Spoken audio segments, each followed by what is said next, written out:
Hello everyone, this is Yawei. Um, I'm really glad to be here to introduce my creative case study that is a creative person of Dr. Mary Fraser. So my title is Opening the Door for Equity in Assessing Talents from Different Cultures, the life story of Dr. Mary Fraser. Okay, so on February the 3rd, 2005, we are sorry to know that Dr. Mary Fraser, who is a famous scholar in gift education in College of Education in University of Georgia, has left us. Actually, she founded the Torrance Center for Creative Studies in 1984, and that's still very famous now, and has been influential in education, in promoting the gift education in all schools.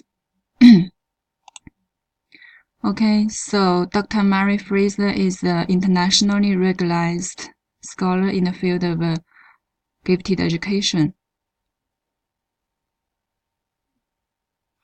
The major contribution of Dr. Mary Fraser is that she developed F-type and tabs for identifying underrepresented students, especially for culturally different backgrounds in gift education.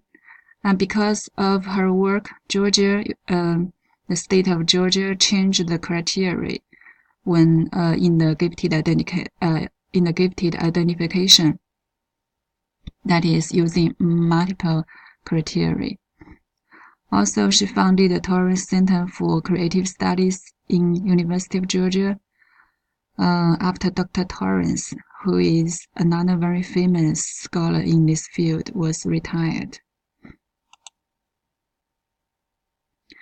Okay, so Dr. Mary Fraser was born in 1938, and actually she skipped 2 grades and went to college soon after 11th grade.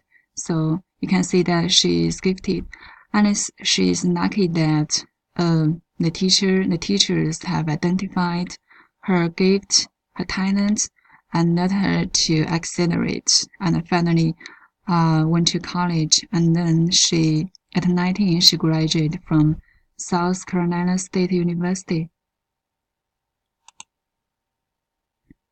Okay, after graduation, she was a teacher in high school, and at that time, she has the opportunity to teach a program named Special Service for students from disadvantaged backgrounds.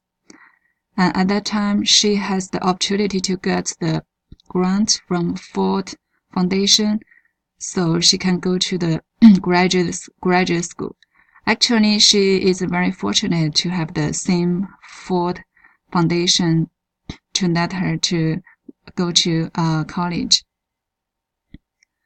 Okay, so in University of Connecticut, she got her PhD degree from Dr. Joseph Renzoni as her guiding professor. After that, she has devoted much of her lifetime to the work on developing different ways to identify gifted students from diverse cultural backgrounds. Okay, the equity issue Dr. Fraser was trying to solve is around that she wants to help other students from culturally different backgrounds to find their talent.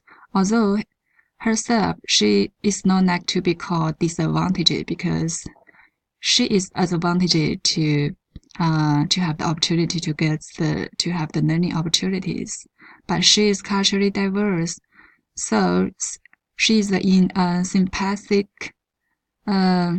She has the empathy for other students, so she would like to find other ways to identify the gifts for students from the culturally different backgrounds. Besides herself, like students from African American, she also includes students from Spanish background, Native American, or just students from poor backgrounds. The reason that she wants to do that was because at that time the culturally bias in existing measures identifying gifted students. That is, the school only used intelligence test or other kinds of tests that has culturally bias. For example, if they use the verbal test, the students from culturally different backgrounds may have disadvantage in the language, so they can't show no talent. Also, because of the teachers are mainly from the mainstream culture, so they are not familiar with the talent from different cultures, so they may miss their gifted students.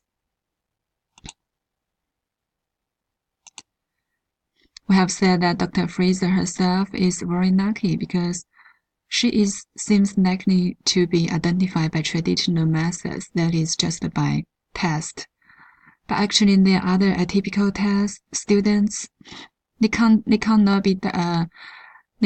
identified by traditional test, by traditional teacher referral, by standardized test, or by just the intelligent test. They are that kind of students who didn't fit the mold. Most typically, they may be underachievers or gifted, creatively gifted, or has physical disability. One example from the creative gifted, that is, the student may be gifted in music or dancing. That is typical in students from the African American culture, but the teachers from the mainstream culture may not familiar with it, and we may not see that as a gift. So the contributions of Dr. Fraser is that she developed the F-type, that is Fraser Talent Assessment Profile. In that profile, she used multiple criteria. So that is a profile, not just a cut-off score to show that you're gifted or not gifted. To apply the F-type sometimes is time-consuming, so the types, which is the critical component of the F-type, is of critical use, is an important tool in identifying gifted students. So the types is traits, aptitudes, and behaviors that can allow the personality measures for gifted referrals. So this is a picture that shows the attributes can symbolize the giftedness that we can't see. We can't see them, but because of these core attributes, they can show they can have different representations. I mean, above the ground. So for students from different cultures, these kinds of attributes may be shown differently. So our task is to find the different expressions of these kinds of attributes. So Dr. Fraser developed these types, including 10 categories. I think you are familiar with it, like motivation, interest, communication skills, problem-solving ability, memory, inquiry, insight, reasoning, imagination, and humor. For example, humor. I think without this category, the traditional test really can't grasp this category. But with humor in here, teachers can deliberately spend the efforts to find students who has the ability to show humor, or who can respond actively to the to humor from other people. So using this kind of form, the teachers will fill in the blank about each category, what kind of behaviors, what kind of characteristics students showed in each kind of the category, like motivation or humor. So teachers can have a sense of the creativity showed by the giftedness showed by the students. This is much more advantageous in the traditional than the traditional test, as traditional tests really can't measure this kind of categories such as the humor, inquiry, insight, like that. So I see that there is abundant creativity in the measure of types, because firstly, it is fluent and comprehensive in connecting all kinds of characteristics underlying giftedness. Before that, the traditional tests only maybe just can assess the achievements. The second point is that it's unique in identifying characteristics in culturally different cultures.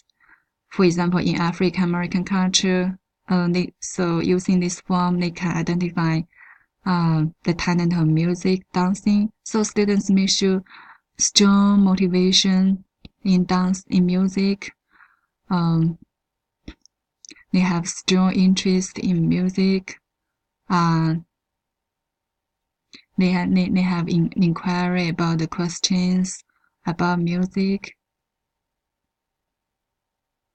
Besides, this measure of types is flexible in multiple cultures and contexts. If you want to apply it to a different culture, for example, to Chinese culture, we may just adapt a little bit.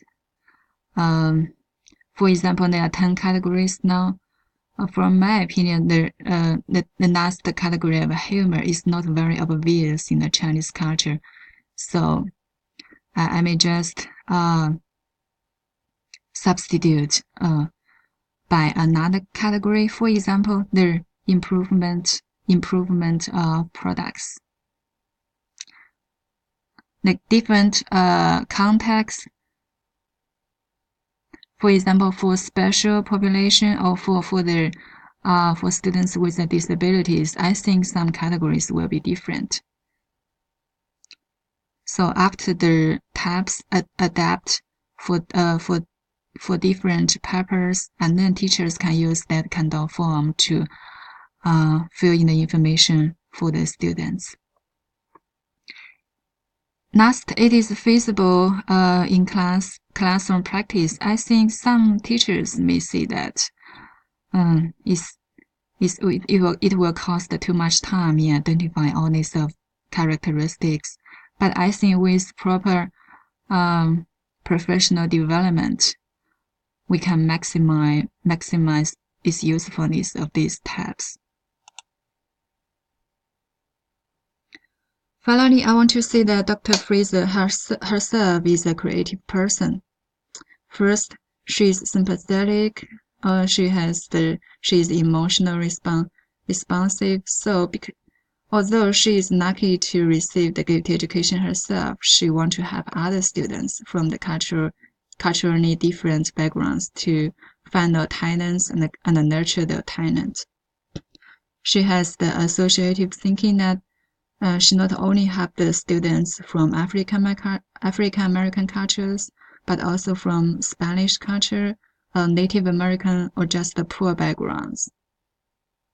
She has the skills or originality in problem solving, because previously people just want to use all kinds of tests to find the gift or find the talent, but she developed this kind of form that is not based on tests, but based on observation of the behaviors. At last, she is really a persistent person. She has devoted much of her lifetime in developing the ways of identifying the talents. And she also founded the Torrance Center of Creative Studies. So people can always learn from Torrance Center and make the work of Dr. Torrance and Dr. Fraser to be more influential in the field of gifted education. She's really a good role model for ourselves. Okay, that's all. Thank you.